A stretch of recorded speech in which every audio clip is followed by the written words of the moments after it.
ان لوگوں نے میرے تابوت کو لا کر ایک بہت بڑے کمرے میں رکھ دیا۔ اس کمرے میں سے عجیب و غریب بدبو آ رہی تھی۔ میرے تابوت کا اوپر والا تختہ ہٹایا گیا اور مجھے نکال کر ایک میز کے اوپر لٹا دیا گیا۔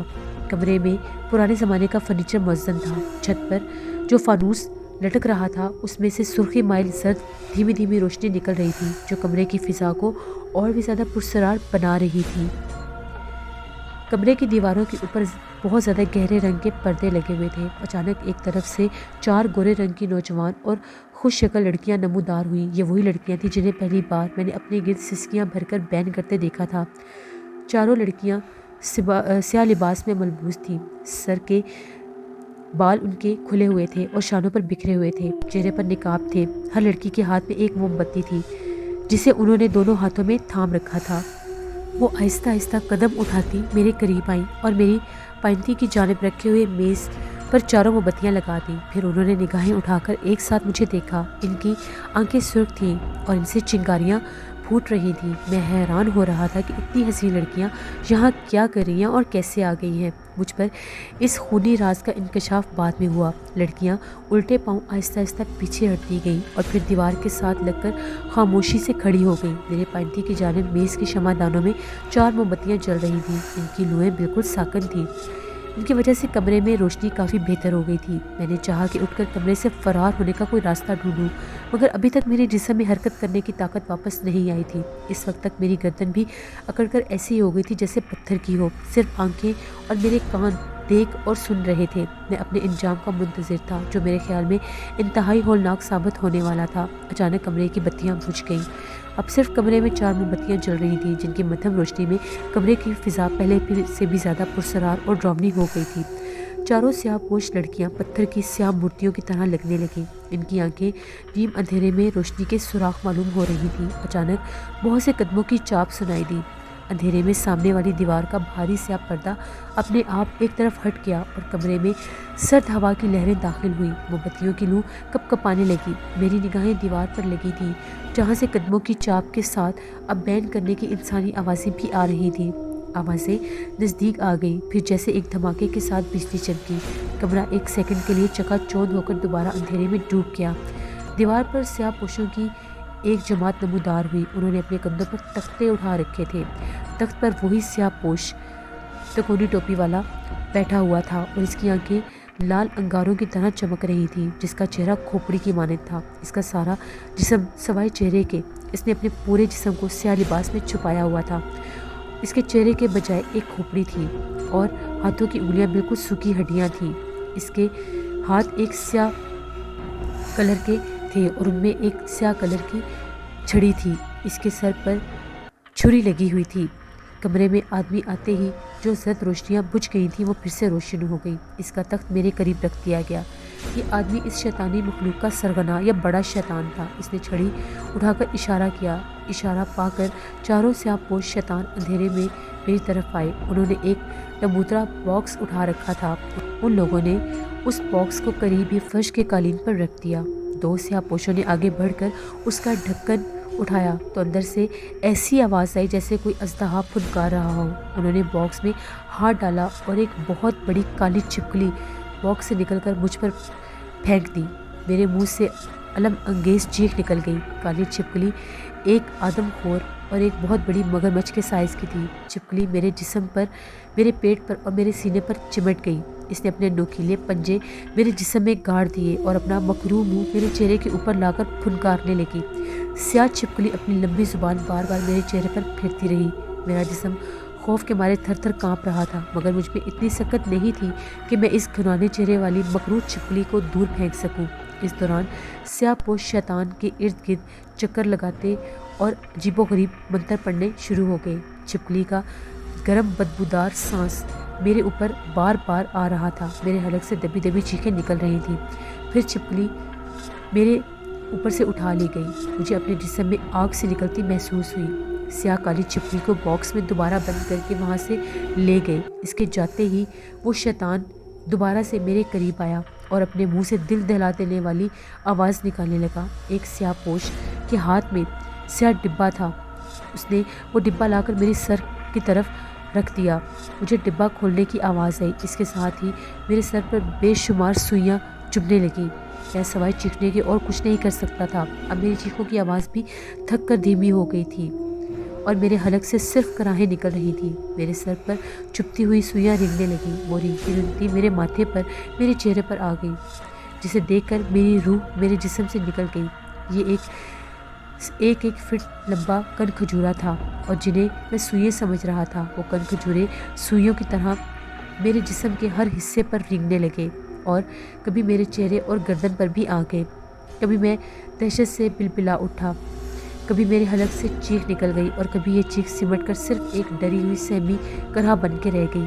کن کھجورا میری گردن میں عجیب طرح سے لپٹ گیا تھا، پھر وہ میری گردن سے اتر کر میری قمیض کے اندر گھس گیا اور میرے سارے جسم پر رینگتا گیا۔ جہاں جہاں کن کھجورا گزر رہا تھا، وہاں وہاں میرے جسم کے اوپر حس واپس آتی جا رہی تھی۔ جب کن کھجورا میرے پورے جسم پر رنگنے کے بعد واپس میرے سر کے اوپر آ کر چمٹ گیا تو میرا سارا ساکت جسم جو تھا وہ زندگی کی حرارت میں محسوس ہو گیا۔ مجھے لمس واپس محسوس ہونے لگا، مگر ابھی تک میرے پاؤں نہیں ہل رہے تھے۔ کن کھجورا میرے سر کے بالوں کے اندر گھس کر میری کھوپڑی کے جلد کے ساتھ چمٹ گیا۔ اس کے پاؤں بے شمار نوکیلی سوئیوں سے بھرے ہوئے تھے جنہوں نے میرے سر کو جکڑ لیا۔ جس دیوار پر مجھے ڈالا گیا تھا، اس کے گرد سیاہ پوش شیطان کھڑا میری طرف ٹکٹکی باندھے اپنی سرخ آنکھوں سے گھور رہا تھا۔ چاروں خوش شکل لڑکیاں موم بتی کے پیچھے آ کر سروں کو جھکا کر کھڑی ہو گئی تھیں۔ انہوں نے دھیمی آواز میں عجیب و غریب منتر پڑھنے شروع کر دیے۔ سیاہ پوش شیطانوں کا سردار تخت پر جا کر کرسی پر بیٹھ گیا۔ اس کی نگاہیں اسی جگہ پر جمی ہوئی تھیں۔ ایسے معلوم ہو رہا تھا کہ یہ سارے شیطان کسی بات کا انتظار کر رہے ہیں، کوئی ایسی چیز جو میرے وجود میں کسی تبدیلی کی صورت میں رونما ہونے والی تھی۔ ایک طویل عرصہ اسی منحوس عصبی طاقتوں کی گرفت میں پھنسا رہا اور اب ان کے ہاتھوں میں بری طرح سے مجبور اور بے بس ہو چکا تھا۔ ان کی باتوں کی مجھے بھی سمجھ آنے لگی تھی، جیسا کہ میں پہلے بھی بیان کر چکا ہوں۔ اب مجھے دہشت کم ہوتی تھی اور تفتیش زیادہ اور فکر مندی اور پریشانی زیادہ لاحق ہوتی تھی۔ خدا جانے اب میرے اوپر کون سا نیا عذاب آنے والا ہے۔ میں نے خود کو دوبارہ سے تیار کر لیا۔ کن کھجورے کی سوئیاں میرے سر سے دھستی ہوئی تھیں۔ کن کھجورا بالکل ساکت ہو گیا تھا۔ مجھے اپنے دماغ میں کسی آئینی شکنجے کا جکڑاؤ محسوس ہو رہا تھا۔ اس کے بعد میرے اندر یا مجھ میں جو بھیانک اور شیطانی تبدیلی پیدا ہوئی تھی، اسے میں الفاظ میں بیان نہیں کر سکتا۔ اس کی سب سے اہم وجہ یہ تھی کہ کن کھجورے کی سوئیوں کی جکڑن نے میری نفسیاتی اور میری ذہنی سوچ پر اثر انداز کرنا شروع کر دیا تھا۔ میری انسانیت کا شعور مان پڑ رہا تھا۔ میری یادداشت میرے ذہن کی تختی سے غائب ہونا شروع ہو گئی تھی۔ چونکہ اس وقت میرا انسانی شعور آدھے سے زیادہ ختم ہو چکا تھا، اس لیے میں پوری وضاحت اور تفصیل بیان نہیں کر سکتا۔ میری ذہنی اور نفسیاتی کیفیت کیسی تھی، جو کچھ مجھے دھندلا دھندلا سا یاد رہ گیا تھا، میں وہی کچھ بیان کرنے کی کوشش کروں گا۔ سب سے پہلے تو میرے ذہن میں میرے تخت الشعور سے میری گزشتہ زندگی کی اچھی بری یادیں غائب ہو گئی تھیں۔ مجھے آج بھی اچھی طرح یاد ہے کہ میں نے سیاہ پوش شیطانوں کے لڑکے پر دیوان پر لیٹے لیٹے سیاہ پوش لڑکیوں کے منتر پڑھنے کی آوازیں اور موم بتیوں کی مدھم روشنی اور کمرے میں پھیلی ہوئی ناگوار بو کے ماحول میں یاد کرنا چاہا۔ میں ان عصبی ماحول میں کیسے پہنچا ہوں تو مجھے کچھ یاد نہیں تھا۔ میں نے اپنی گزشتہ زندگی اور شب و روز کو یاد کرنا چاہا، مجھے وہ بھی یاد نہیں آئے، یہاں تک کہ میں اپنا نام بھی بھول گیا۔ اس وقت جب کہ میں اپنی داستان علم آپ کو سنا رہا ہوں تو باقاعدہ یاد ہے کہ میرا نام سلیم ہے، میں لاہور کا رہنے والا ہوں اور میری فلاں فلاں غلطی اور مجھ سے فلاں فلاں گناہ سے زد ہو جانے کی وجہ سے میں ناقابل تلافی عذاب میں پھنس گیا تھا۔ لیکن اس وقت مجھے نہ تو اپنا نام یاد رہا، نہ ہی یہ یاد رہا کہ میں لاہور سے ہوں، اور نہ ہی یہ یاد رہا کہ میں نوجوان ہوں۔ مجھے اپنے گناہ بھی یاد نہیں رہے، بلکہ گناہ ثواب کی تمیز کا احساس بھی بھول گیا۔ اس سے زیادہ تباہ کن بات اور کیا ہو سکتی ہے؟ میرے اندر سے گناہ اور ثواب کی تمیز ہی ختم ہو چکی تھی۔ یہی وہ بھیانک تبدیلی تھی جس کا اس شیطانی سیاہ پوشوں کو بری طرح سے انتظار تھا۔ جب میری یادداشت ہی ختم ہو گئی اور میرے ذہن سے نیکی، برائی اور گناہ ثواب کا احساس ہی مر چکا تھا، تو پھر ان سیاہ پوشوں اور شیطانوں میں اور مجھ میں کوئی فرق نہیں تھا، سوائے اس کے کہ وہ پرانے شیطان تھے اور میں نیا شیطان بن رہا تھا۔ میرے اندر ایک شیطانی انقلاب برپا ہو چکا تھا۔ اب مجھے سیاہ پوش شیطانوں سے کوئی خوف نہیں آ رہا تھا، وہ مجھے اپنے دوست اور بھائی لگنے لگے۔ کن کن کھجورے کی سوئیاں مجھے اپنے پاؤں پر محسوس ہوئی تو مجھے عجیب سی لذت محسوس ہونے لگی۔ کن کھجورا میرے سر سے نیچے اترنے لگا تو اس کی لذت سے میں محروم ہو گیا جو مجھے اپنے پاؤں کی سوئیوں کی چبھن سے ہو رہی تھی۔ میں نے کن کھجورے کو پکڑ کر دوبارہ اپنے سر پر رکھ دیا۔ جیسے ہی میں نے اس کن کھجورے کو اپنے سر پر دوبارہ رکھا مجھے اس سے بڑی محبت ہونے لگ گئی اور میں نے اس کو بہت پیار سے پکڑا۔ سیاہ پوش شیطانوں نے بیگ سے کچھ اور چیزیں نکالی اور پھر ایک دم اپنے حلق سے بھیانک چیخیں نکالنے لگے۔ یہ چیخ فتح مندی کی چیخ تھی۔ شیطانوں کا سردار فوراً تخت سے اتر کر میرے پاس آ گیا۔ اس نے کن کھجورے کو پکڑ کر ڈبے میں بند کر دیا اور اپنی عجیب و غریب زبان میں مجھ سے مخاطب ہوا۔ آج تم نے وہ کر دیا جو میں چاہتا تھا۔ آج سے تم میرے جانشین ہو۔ میرے بعد یہ تخت تمہارا ہوگا۔ یہی وجہ ہے کہ تمہیں یہ سب سے بڑا درجہ ملا ہے۔ اس درجے پر پہنچنے کے لیے تمہیں ایک امتحان میں سے گزرنا ہوگا۔ یہ ایک آزمائش ہے، ایک آخری آزمائش۔ اگر تم اس آزمائش پر پورے اتر گئے تو یہ تخت تمہارا ہوگا اور تم اس کے بے تاج بادشاہ ہوگے اور شیطانی دنیا کی مخفی طاقتیں تمہاری غلام ہوگی۔ اور میں بڑے پرعزم لہجے میں کہنے لگا، میں ہر آزمائش میں پورا اتروں گا۔ مجھے خود پر حیرت ہو رہی تھی کہ یہ جملہ میرے منہ سے کیسے نکل گیا۔ دوسری حیرت اس بات پر کہ اس شیطانی سیاہ پوش فرقے کے مہم زبان مجھے کیسے سمجھ آئی اور میں کیسے بولنے لگا۔ اب اسی کے کالے جادو کا اثر تھا۔ یہ ایسی طلسمی طاقتیں تھیں جن کا اثر مجھ پر ہو چکا تھا، جس نے سر سے پاؤں تک میرے پورے جسم کو، میری روح کو اپنے قبضے میں لے لیا تھا۔ اب میرا آپ کے سامنے اپنا ایک شیطانی روپ اور ایک شیطانی تبدیلی کا آغاز شروع ہو چکا تھا۔ اس کی مزید وضاحت کرنا بالکل بیکار تھا۔ یہ بھی بھول گیا تھا کہ میرے اندر کون سی شیطانی تبدیلی اجاگر ہو چکی ہے اور میں ان شیطانوں کی مرضی سے کیا کرنے جا رہا ہوں۔ مجھے خود پر جو گزر رہی تھی اس کا بالکل بھی کچھ احساس نہیں ہو رہا تھا۔ میں اس وقت یہ تصور کرتا ہوں تو دیکھتا ہوں کہ میرے دو وجود ہو گئے تھے۔ میرا وہ وجود جو ایک شیطانی طاقتوں کے قبضے میں تھا اور دوسرا اپنا نارمل وجود تھا۔ اب مجھے اپنے وجود کا، میرے شیطانی وجود کا کوئی اختیار نہیں تھا۔ میری اچھائی برائی کی تمیز تو پہلے ہی سلب ہو چکی تھی۔ جو وہ شیطان حکم دے رہا تھا میں وہی کر رہا تھا۔ میرا شیطانی وجود اس سیاہ پوش کی شیطانی طاقتوں کے تصرف میں تھا۔ میں خود کو گھناؤنے سے گھناؤنا گناہ کرتے دیکھتا تھا مگر اپنے آپ کو روک نہیں سکتا تھا۔ میری حالت اس تماشائی جیسی ہو گئی تھی جو سنیما کے پردے پر بیٹھ کر ہر قسم کی برائی کو دیکھتا ہے اور اس برائی سے لطف اندوز بھی ہوتا ہے لیکن چاہ کر بھی روک نہیں سکتا۔ میں اپنے ہی گناہوں کا ایک تماشبین بن چکا تھا۔ سیاہ پوش شیطانوں کا سردار تخت سے اتر کر میرے پاس کھڑا تھا۔ اس نے اپنی کھوپڑی سے سیاہ نقاب سے دوبارہ ڈھانپ لی، شاید اس لیے کہ مجھے اب خوف زدہ ہونے کی ضرورت نہیں تھی۔ اس لیے اس نے میری طرف ہاتھ بڑھایا۔ میں نے اس کا ہاتھ اپنے ہاتھ میں لے لیا جیسے کوئی بچھڑا ہوا شخص اچانک میرے پاس آ گیا ہو، جیسے یہ میرا بہت گہرا دوست تھا۔ میں دیوان پر اٹھ کر بیٹھ گیا۔ تمام سیاہ پوش دو قدم پیچھے ہٹ کر کھڑے ہو گئے۔ شیطانی سردار نے خوش شکل لڑکیوں کی طرف اشارہ کیا۔ ان میں سے ایک لڑکی میری طرف بڑھی۔ اس نے ہاتھوں میں ایک سیاہ پیالہ تھاما ہوا تھا۔ شیطانی سردار نے پیالہ لے کر میرے ہاتھوں میں دیتے ہوئے اپنی زبان میں کہا، چکلاش، اسے پی لو۔ پیالے میں کالے رنگ کا کوئی مشروب تھا جس میں سفید بھاپ کی بجائے رنگ کی دھوئیں کی لہر امڑ رہی تھی۔ میں نے پیالہ اپنے ہونٹوں کے ساتھ لگایا تو مجھے تیزاب جیسی تیز بدبو اپنے جسم میں چڑھتی ہوئی محسوس ہوئی مگر وہ بڑی اچھی لگ رہی تھی۔ سیاہ مشروب کا ایک گھونٹ بڑا کڑوا اور بدذائقہ مشروب تھا مگر اس کے باوجود میں اسے خوشی سے پی گیا جیسے وہ میٹھا دودھ ہے۔ اس مشروب نے میرے شیطانی وجود کی رگ و پے میں اتر کر مجھے گناہوں میں اور گہرا کر دیا۔ میرے شیطانی وجود میں ہر طرح سے برائی اتر چکی تھی۔ سیاہ پوش کے سردار نے مجھ سے مخاطب ہو کر کہا، چکلاش، میں کون ہوں؟ میں نے بڑے اعتماد سے کہا، تم ہمارے سردار ہو۔ سردار کا دوسرا سوال کیا ہے؟ جو میں چاہوں گا تم وہ کرو گے۔ میں نے کہا، میں دل و جان سے تمہارے حکم کا پابند ہوں سردار۔ شیطانی سردار بولا، شاباش، مجھے ایسے معمول کی ضرورت تھی۔ میں اپنی ساری طاقتیں تمہیں دوں گا۔ جو کام تم نہیں کر سکتے اب وہ تم کرو گے۔ میں نے کہا، مجھے حکم کرو، میں تمہارا ہر کام کروں گا۔ یہ جملے میں نہیں بول رہا تھا، وہ منحوس عفریت بول رہا تھا جو ان لوگوں نے میرے جسم میں تحلیل کر دیا تھا۔ میں تو اپنے وجود سے الگ ہو کر اپنے آپ کو ایک ایسے انسان کے روپ میں دیکھ رہا تھا جو شیطان کا چیلا بن گیا تھا اور کسی طرح سے بھی انسان کہلانے کا حقدار نہیں تھا۔ افسوس کی بات یہ ہے کہ میں بے بس تھا اور ہم شکل انسان نما عفریت کو نہیں سمجھ سکا تھا۔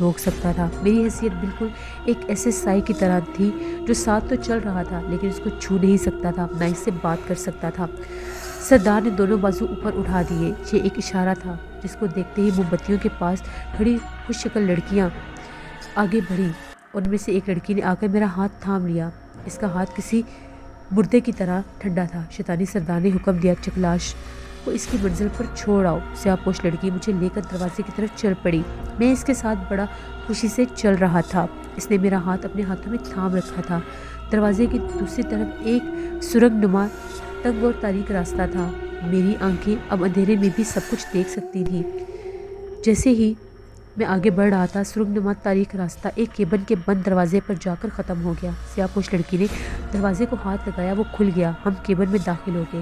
یہاں 2 موم بتیاں روشن تھیں، ایک سرخ اور ایک زرد۔ کیبن زیادہ بڑا نہیں تھا۔ دیوار پر مختلف رنگوں کی تصویریں بنی ہوئی تھیں جس میں خوش پوش مرد نے ایک عورت کے پیٹ کے اوپر تلوار کھونپ رکھی تھی۔ عورت کے پیٹ سے تازہ خون بہہ رہا تھا۔ سیاہ پوش لڑکی نے مجھے اسی دیوار کے ساتھ کھڑے ہونے کا اشارہ کیا۔ میں دیوار کے ساتھ کھڑا ہو گیا۔ سیاہ پوش لڑکی نے ایک تابوت کا ڈھکن اٹھایا۔ اس کے اندر ایک سیاہ رنگ کا کوٹ تھا، سیاہ رنگ کی پتلون تھی، سیاہ رنگ کی قمیض تھی اور سیاہ رنگ کے جوتوں کا جوڑا پڑا ہوا تھا۔